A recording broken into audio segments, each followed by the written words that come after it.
になったっていい。 Kakak, Camilla mengintip lewat pintu yang sedikit terbuka. Melihat Lutfil sedang mengeringkan rambut basahnya dengan handuk, sepertinya dia baru selesai latihan dan mandi. Boleh aku masuk? Masuk aja. Lutfil berdiri dan membuka pintu sepenuhnya untuknya. Matanya langsung tertuju ke piring di tangan Camilla. Seperti biasa, dia datang membawa camilan. Tapi kali ini kelihatan enak kan? Lutfil menatap kue berwarna gelap hampir hitam di piring itu. Bahkan sebelum mencicipinya, aroma coklat yang sangat kuat sudah tercium. Hari ini aku bikin kue coklat yang super manis, khusus buat kakak. Aku tambahin banyak sirup coklat juga. Begitu ya. Dan untuk minumannya, aku bikin smoothie pisang yang penuh gula. Coklat dan pisang ternyata cocok banget loh. Tatapan dingin Lutfil sedikit goyah, dan Camilla hampir tertawa menahannya. Seperti yang dikatakan Duk Sepra, Lutfil ternyata juga tidak suka makanan manis. Kenapa aku baru sadar sekarang? Selama ini, Lutfil selalu dengan cepat menghabiskan camilan darinya. Ternyata bukan karena dia suka, tapi karena dia bertekad untuk menyelesaikannya cepat-cepat. Lutfil mengambil garpu dan hendak memakannya, tapi keraguannya jelas terlihat meski dia berusaha menyembunyikannya. Kakak nggak perlu memakannya, kata Camilla sambil menggeleng ringan. Dia menarik kembali piring kue coklat itu dan menaruh satu piring kecil lain di depannya. Coba yang ini aja. Ini puding Earl Grey, nggak manis sama sekali, tapi rasa pahitnya lembut dan juga enak. Atau kamu lebih suka kue coklatnya? Aku bisa tukar lagi? Nggak. Jawabannya cepet banget, lebih cepet dari yang Camilla duga. Camilla menahan tawa dan mulai memakan kue coklat itu sendiri. Dia tidak keberatan dengan makanan manis, walau rasa coklat yang pekat itu hampir berlebihan, tapi satu potong saja sudah cukup. Suara ketukan lembut disusul dengan pintu yang terbuka sedikit. Rania muncul. Oh, Camilla, kamu di sini rupanya. Wajah Rania langsung berseri-seri saat melihat Camilla. Aku nggak tahu kamu udah pulang. Maaf ya. Camilla menatapnya beberapa detik sebelum melirik sosok di belakang Rania. Perol, sang koki hantu. Dia lihat kamu keluar dari dapur. Begitu tahu kamu bawa camilan buat Lutfil, dia langsung nyusul sambil bawa punyanya sendiri. Aku tadi ngobrol sama Raffi soal sihir, sampai lupa waktu, kata Rania dengan nada ceria. Sihir? Iya, aku lagi belajar dari dia. Dia baik banget, dan katanya aku punya bakat alami. Raffi baik? Raffi yang itu? Camilla hampir tertawa. Kalau Raffi sampai memuji seseorang, pasti karena dia bosan atau cuma ingin hiburan. Dia bukan tipe yang tulus memberi pujian. Lalu, kamu kesini untuk apa? Tanya Camilla datar. Oh, aku pikir kakak pasti lapar habis latihan. Jadi, aku bawain ini. Rania mengangkat piring kecil berisi pancake yang baru matang. Begitu dengar kamu bawa camilan, dia langsung panik dan buru-buru bikin sesuatu juga. Bisik Perol. Lebih enak kalau dimakan waktu masih hangat, kata Rania sambil meletakkan piringnya di meja dan menyingkirkan piring Camilla ke samping. Dijamin enak, Gelot bahkan membantuku membuatnya. Camilla berdiri, dia tidak ingin berlama-lama. Dia nggak punya niat ikut campur urusan keluarga itu, meski tingkah Rania cukup menggelikan. Lagi pula, mereka itu kan saudara kandung. Mungkin Rania merasakan hal yang sama seperti dirinya terhadap Raffi, semacam ikatan aneh hanya karena darah yang sama. Aku pamit dulu, Kak. Aku antar, kata Lutfil tiba-tiba sambil berdiri. Camilla agak kaget. Rania yang ditinggal sendirian berdiri juga dengan canggung. Tapi pancake-nya enaknya dimakan waktu hangat, gumamnya pelan. Kamu nggak perlu repot-repot begini lagi, ujar Lutfil tenang tapi tegas. Apa maksudmu? Camilla saja yang mengurus soal itu. Tanpa banyak bicara, Lutfil berjalan keluar mengikuti Camilla. meninggalkan Rania yang terpaku di tempat. Camilla sempat melirik ke belakang. Wajah cerah Rania yang tadi bersinar, kini benar-benar hilang. Selamat siang, Sister Sarah. Oh, Rania, selamat datang. Rania tersenyum hangat saat melangkah ke dalam kuil kecil di pinggiran ibu kota. Sarah, biarawati yang disapanya, langsung berdiri dan menyambut dengan senyum cerah. Aku dengar kabar gembira, kamu sudah menemukan ayahmu ya? Iya benar, itu luar biasa, sungguh berkah dari Dewa Midrat. Terima kasih. Pendeta tinggi Daniel sudah lama menunggu kedatanganmu. Aku datang karena beliau yang memanggil.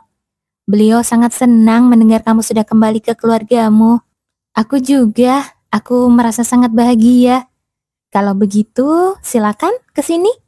Rania menunduk sopan dan berjalan menuju ruangan yang ditunjuk. Itu adalah tempat pribadi untuk pengakuan dosa dan perbincangan rahasia antara umat dan rohaniawan. Cahaya api kecil menerangi ruangan redup itu, memperlihatkan sosok pria berusia awal 30-an dalam jubah pendeta. Sepertinya kamu belum diusir dari keluarga itu. Tentu saja tidak. Nada percaya dirinya membuat Daniel menghela nafas kecil. Meski begitu, perkembangannya lambat sekali. Itu, dia mendecakkan lidahnya dengan kesal. Kau tahu kan, gereja tidak menerima alasan. Aku sudah jelaskan betapa pentingnya peranmu. Aku paham. Benarkah? Daniel berdiri dan berjalan mendekat. Tangannya menekan pundak Rania dengan kuat.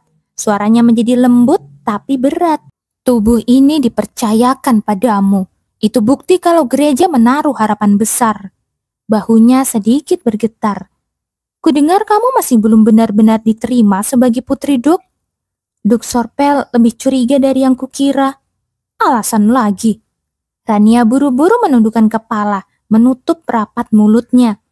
Waktu kita tidak banyak. Kamu harus mendapatkan posisi itu sebelum Divine Beast terbangun sepenuhnya. Ini satu-satunya kesempatan kita menanamkan orang gereja di keluarga Sorpel. Aku mengerti. Rania mengangguk cepat lalu berbicara hati-hati. Tapi aku pikir perlu ada semacam pemicu, sesuatu yang bisa membuatnya benar-benar menerimaku sebagai putrinya. Daniel terdiam sejenak sebelum mengangguk. Serahkan hal itu pada kami. Kami akan siapkan panggung agar kamu bisa menunjukkan kemampuanmu sepenuhnya. Terima kasih banyak. Oh, dan ada kabar dari atas. Tuan Alberto menunjukkan ketertarikan padamu. Begitu nama Alberto disebut, wajarannya langsung pucat. Seluruh tubuhnya gemetar dan dia otomatis menunduk rendah seperti sedang menyembah. Daniel tersenyum puas melihat reaksinya. Aku juga menaruh harapan besar padamu. Aku tidak akan mengecewakan. Rania berdiri cepat-cepat lalu menambahkan. Aku akan mulai dengan menaklukkan target yang paling mudah lebih dulu. Kalau bisa, aku ingin lebih banyak buku sihir dari gereja. Baik, akan kuurus itu. Wah, tempatnya megah sekali. Sejak masuk akademi, Rania terus berseru kagum kemanapun dia melihat. Camilla berjalan di sampingnya, wajah datar tanpa ekspresi. Masih nggak nyangka aku bisa sekolah di tempat sebagus ini. Aku sangat senang. Mulai hari ini, Rania resmi menjadi murid akademi. Syukurlah, jawab Camilla datar. Dia sedang mengantarnya ke gedung departemen sihir, jurusan yang dipilih Rania. Lewat sini. Rania yang sibuk memandangi sekitar segera menyusulnya. Lihat-lihat, itu bukannya... Iya betul, itu dia. Gadis dari pesta itu kan?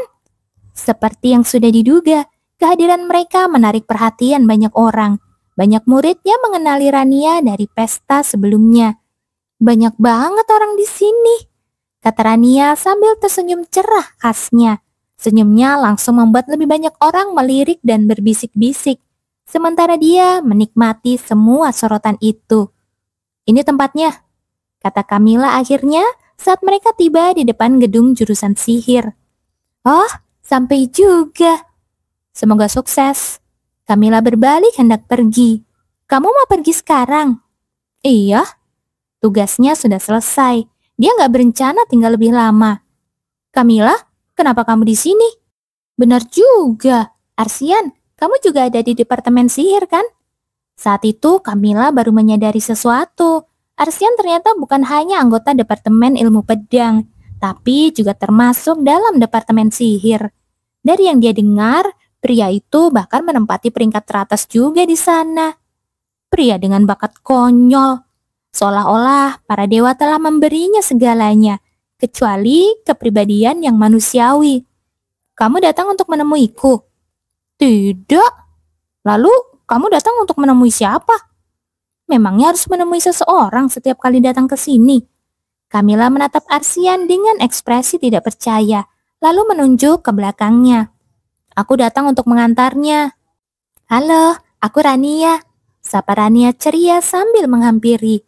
Masalahnya, Arsian benar-benar mengabaikan keberadaannya. Dia bahkan tidak menoleh sedikit pun. Kamila sempat melirik ekspresi kaku Rania, menghela nafas pelan, lalu berbalik untuk pergi. Bukan tanggung jawabnya untuk mengurus hubungan Rania dengan orang lain. Tunggu! Arsian tiba-tiba menghentikannya. Ada apa dengan tanganmu? Ia memperhatikan sapu tangan yang dililit ringan di tangan Kamila. Bukan apa-apa. Apa maksudmu bukan apa-apa? Aku cuma tergores sedikit. Sebelumnya, dia dan Rania sempat ke kantor fakultas untuk menyelesaikan dokumen pendaftaran. Dalam proses itu, tangan Kamila tergores oleh ujung pena yang digerakkan Rania secara ceroboh. Rania memang tampak berlinang air mata dan terus meminta maaf waktu itu. Tapi begitu mereka keluar dari kantor, senyum cerianya langsung kembali seperti semula. Sini, biar kulihat. Gak usah, nanti juga sembuh sendiri kalau diolesi salep. Satu mantra dan langsung sembuh. Enggak, terima kasih. Kenapa? Kamila cepat-cepat menyembunyikan tangannya di belakang punggung, membuat alis Arsian berkerut. Kau pasti lelah kan? Kau baru saja dari kelas ilmu pedang kan? Arsian sempat terdiam karena kata-katanya. Jangan buang tenaga untuk membaca mantra ketika kau sudah lelah. Setelah mengatakan itu, Kamila kembali melangkah pergi. Arsian cepat-cepat menangkap tangannya dan senyum tipis muncul di wajahnya. Segini saja sih bukan apa-apa. Sebelum Kamila sempat menolak lagi, Arsian melantunkan mantra. Cahaya terang menyelimuti luka kecil di tangannya. Dan dalam sekejap, kulitnya kembali halus tanpa bekas. Tuh kan, sudah sembuh. Padahal tadi sudah kubilang jangan. Bagaimanapun juga, terima kasih. Aku ada kelas sebentar lagi, jadi aku harus pergi sekarang. Kamila melambaikan tangan dan pergi meninggalkan tempat itu. Gedung departemen sihirnya besar sekali ya. Aku ditempatkan di kelas lanjutan. Bolehkah aku minta kau menuntunku? Begitu Kamila menghilang dari pandangan, suara Rania terdengar dari belakang. Untuk pertama kalinya, tatapan Arsian beralih padanya. Begitu mata mereka bertemu, senyum Rania semakin melebar. Arsian berjalan melewatinya tanpa sepatah kata pun menuju ke gedung. Oh, permisi. Rania buru-buru memanggil, tapi Arsian tidak berhenti. Maaf, ucap Rania lirih. Suaranya terdengar putus asa. Ekspresinya yang tulus dan memelas, gaya khasnya kembali muncul. Aku bilang sesuatu yang salah ya. Aku hanya ingin akrab, karena aku tampak dekat sekali dengan Kamila. Kata-katanya terus berlanjut, tapi Arsian tetap tidak bereaksi. Begitu mereka masuk ke dalam gedung, orang-orang mulai memperhatikan. Tatapan mereka penuh rasa ingin tahu dan cemas, terutama karena melihat Rania berjalan di belakang Arsian. Semua orang tahu seperti apa sifat Arsian. Kamu Arsian kan? Kamila sering bicara tentangmu. Tutup mulutmu. Maaf? Berhenti berisik di dekatku. Mengganggu. Ah, tidak. Aku cuma... Sial. Aku sudah lama tidak bicara banyak. Sekarang setiap serangga sialan merasa bisa seenaknya bicara padaku. Hah, serius? Anggap ini peringatan. Tatapan Arsian berubah sedingin es dalam sekejap. Jangan sebut namaku sembarangan. Maaf, ku bilang tutup mulutmu. Tekanan murni yang dipancarkan Arsian membuat wajah Rania langsung pucat pasi. Kau harusnya bersyukur karena tinggal bersama Kamila. Kalau tidak, aku mungkin sudah mematahkan salah satu tanganmu karena berani menyebut namaku. Refleks, Rania mundur satu langkah. Ini peringatan terakhir. Aku tidak peduli seberapa dekat kau dengannya. Aku tidak akan mentoleransinya lagi. Setelah mengatakan itu, Arsian berjalan pergi begitu saja, seolah tidak terjadi apa-apa. Orang-orang yang menyaksikan hanya menggeleng pelan. Mereka sudah menduga ini akan terjadi dan malah terkejut karena Rania berhasil lolos tanpa luka. Bahkan setelah Arsian menghilang, Rania masih terpaku di tempat. Dia hanya menatap kosong ke arah di mana pria itu pergi, tidak mampu bergerak. Piknik? Tiba-tiba sekali. Aku sudah janji akan mengajak anak-anak berenang. Saat Camilla mengunjungi ruang klub, dia langsung disambut oleh usulan Lila yang mendadak. Pergi ke sungai pegunungan. Kenapa setiap kegiatan sosialmu selalu melibatkan anak-anak? Ya, karena aku tumbuh di panti asuhan. Jadi, aku merasa harus lebih memperhatikan anak-anak. Bagi Camilla, itu tidak masalah. Selama dia mendapatkan poin keikutsertaan, dia tidak peduli mereka pergi kemana. Kau seharusnya memberitahu lebih awal, jadi aku bisa menyiapkan sesuatu. Rasanya tidak pantas pergi tanpa membawa apa-apa jika anak-anak ikut. Aku sudah menyiapkan semuanya. Petro muncul tiba-tiba di sampingnya. Dari makanan sampai keamanan, semuanya sudah kuurus. Kau tinggal ikut saja. Iya, terima kasih atas usahanya. Itu pujian ya? Terserah. Camilla memalingkan wajah, merasa sedikit canggung dengan sikap Petro akhir-akhir ini. Tatapannya bertemu dengan Lila yang menatapnya dengan ekspresi senang luar biasa. Camilla mengernyit bingung. Petro yang bekerja keras, tapi kenapa Lila menatapnya seperti itu? Kalau begitu, ayo berangkat. Anak-anak pasti sudah menunggu. Seperti biasa, Lila bersemangat sekali memimpin kelompok keluar dari ruang klub. Camilla mengikuti, tapi berhenti ketika melihat seseorang. Kamu juga ikut? Kenapa? Nggak boleh. Kenapa pria ini selalu membuat segalanya terasa menegangkan? Ngomong-ngomong, kamu tipe orang yang suka memuji siapa saja ya? Apa? Sial, aku juga bisa menyiapkan hal seperti itu. Apa sih maksudnya? Camilla menghela nafas dan menariknya agar ikut berjalan menyusul yang lain. Di mana Camilla? Katanya akan pulang agak malam karena ada kegiatan klub. Duk Sorpel tersenyum tipis. Belakangan ini dia melihat banyak sisi baru dari Camilla. Saat pertama kali mendengar bahwa Camilla keluar dari Departemen Ilmu Pedang, dia sempat merasa kecewa. Dia mendengar dari orang-orang di kompetisi berburu bahwa gadis itu menunjukkan kemampuan pedang yang luar biasa. Awalnya dia tidak percaya, tapi karena begitu banyak saksi yang mengatakan hal yang sama, dia pun terkejut. Untuk sesaat, dia sempat berharap muncul jenius pedang baru di samping Lutfil. Tapi kalau dia memang tidak tertarik, ya mau bagaimana lagi? Rasa kecewanya hanya sebentar. Dia tahu Camilla memang tidak terlalu menyukai pedang. Namun tindakannya setelah itu lebih mengejutkan lagi. Dari semua hal, kenapa dia memilih menjadi relawan? Pilihan yang tidak terduga. Dia mendengar bahwa Camilla bergabung dengan klub itu karena seorang teman dekat. Tapi tidak menyangka gadis itu akan bertahan lama. Kukira dia akan cepat bosan. Kegiatan sosial jelas bukan tipe yang biasa dilakukan Camilla. Namun dia terus berpartisipasi, bahkan mengatur persediaan untuk disumbangkan ke panti asuhan. Kalau dia butuh sesuatu, pastikan dia mendapatkannya. Baik, Tuan. Setelah pelayan pergi, Duk Sorpel menoleh ke teman makannya malam itu. Bagaimana pelajaranmu? Dengan Lutfil dan Raffi yang tidak hadir, hanya Rania yang makan bersamanya. Menyenangkan, jawab Rania dengan senyum cerah. Tampak senang karena mendapat perhatian darinya. Begitu ya. Duk Sorpel merasa sedikit bersalah saat membalas senyumnya. Sampai sekarang, dia masih merasa canggung dengan kehadiran Rania yang tiba-tiba. Walaupun dia tidak lagi meragukan bahwa gadis itu adalah putrinya. Mendengar Rania memanggilnya ayah, masih terasa aneh baginya. Ya, pasti itu alasannya. Dia hanya belum terbiasa. Dengan harapan semuanya akan terasa lebih alami seiring waktu, dia menarik nafas panjang. Begitu Duk Sorpel mengangkat sendoknya, senyum Rania pun semakin cerah.